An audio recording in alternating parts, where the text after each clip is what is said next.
Hey y'all, it's the Tegan, founder of Founders Get Funds, here for another Tuesday at 6 p.m. Eastern to bring you a Get Funds session. We're going to be talking about marketing and branding and how you can use this to get funds. Yay! Thanks for joining, Audra. Tell us a little bit more about what you do and your background in that field as well.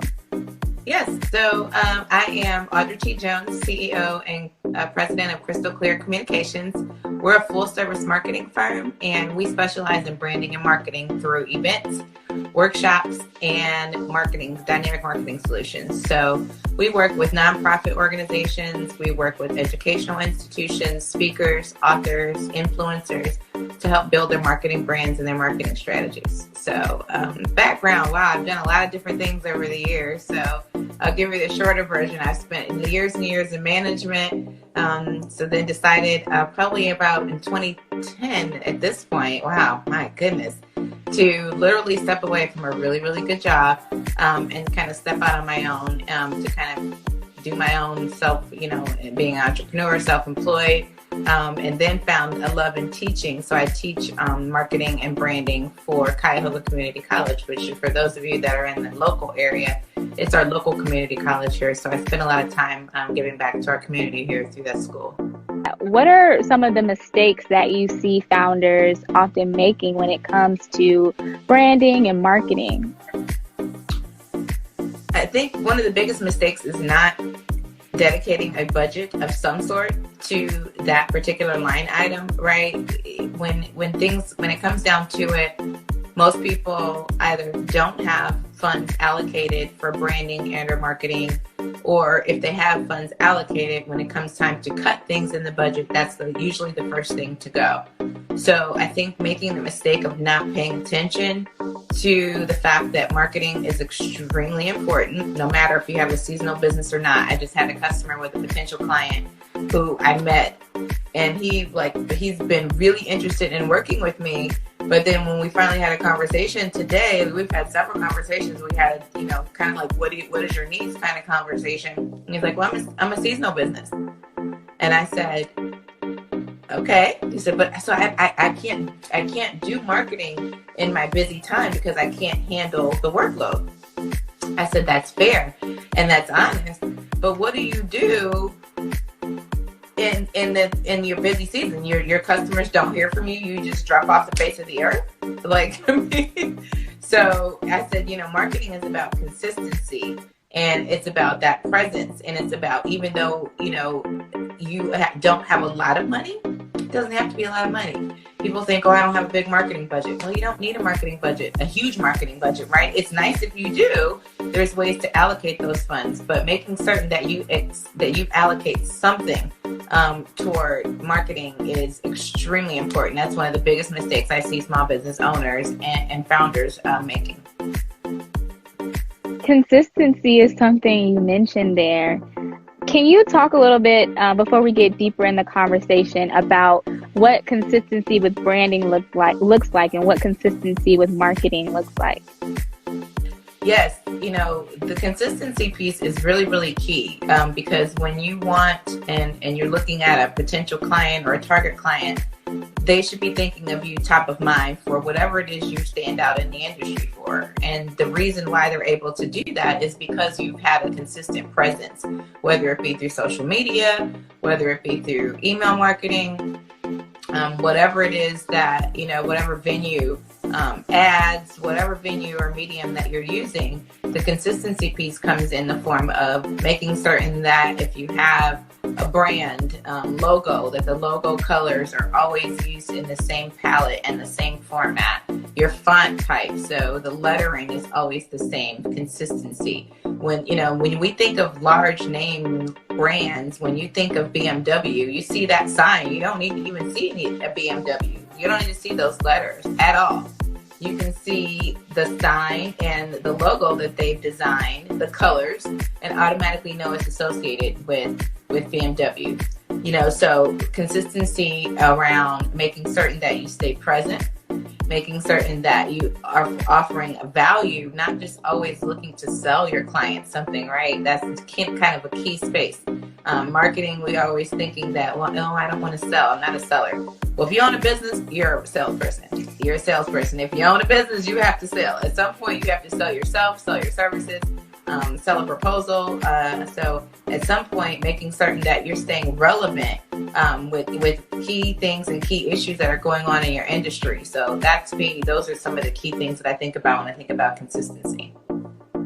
Can you talk a little bit more about how branding can help you generate revenue for your business, or even increase revenue on certain streams? I think there's avenues for both, increasing, the revenue, and just in general, making certain that you have a marketing strategy and a marketing plan in place. And making certain that you take the time to do that or hire someone to do that. But even if it's just a light skeletal plan, right? A skeleton plan of what it is that you need to do. What areas are you going to be marketing toward? Because everything doesn't work for everybody, right? So Twitter may not be your area. That may not be where your customers are hanging out, right? So how do you make money with marketing? Again, making certain that you have that consistency piece. The one thing that's really, really important with marketing is to make certain that you're adding value. Value is key.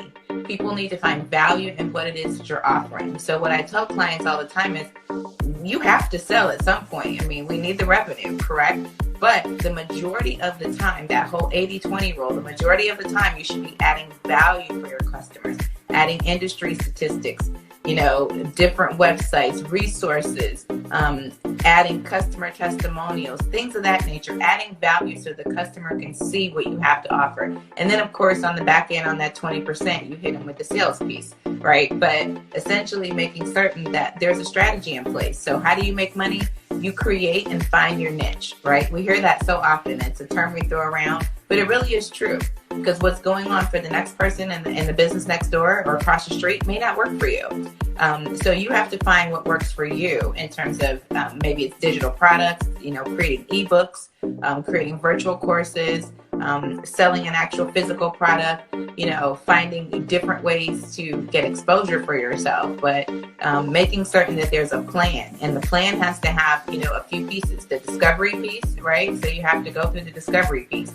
You have to go through the definition piece, and you have to go through the development piece. So those three key things, to me, help you map out a plan for revenue. And so once you're adding the value, once you have those three pieces, discover, develop, define, and kind of making certain that you're working at it consistently, adding the value, when you bring that sales piece in, people are likely going to hit the buy button. No, these are amazing gems. And you mentioned a couple of revenue streams there, courses or ebooks. And a lot of people don't understand how, building a brand and building a community can allow you to really monetize on some of the content that you might be giving away. Are there any other strategies that you would attest to there? I think you're right. Evergreen content is key, right? So when we talk about evergreen content, we talk about content that can be used 20 years from now, or could be used 20 years ago.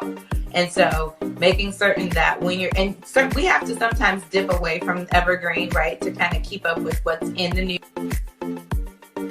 news, what's trendy, and what your clients are looking for. And you have to make certain that we're using evergreen content, because content is repurposable, right? So you take an ebook and you make it 5 to 7 pages. That ebook is now a sellable item. You can take that ebook and take out and break out some of those nuggets, and then they become blog posts.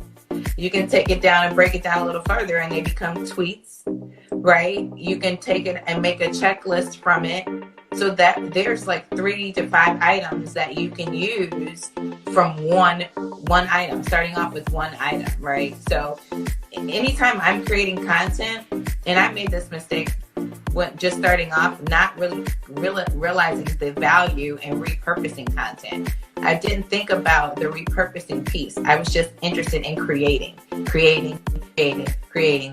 And then when I started learning more and started to really become, an expert in what I say they're doing, I was like, you're doing this all wrong. So making certain that you plan for repurposing is really, really, really important. Making certain you plan out the gate for repurposing your content. Additional streams of revenue, key. You know, most people are author. Become an author.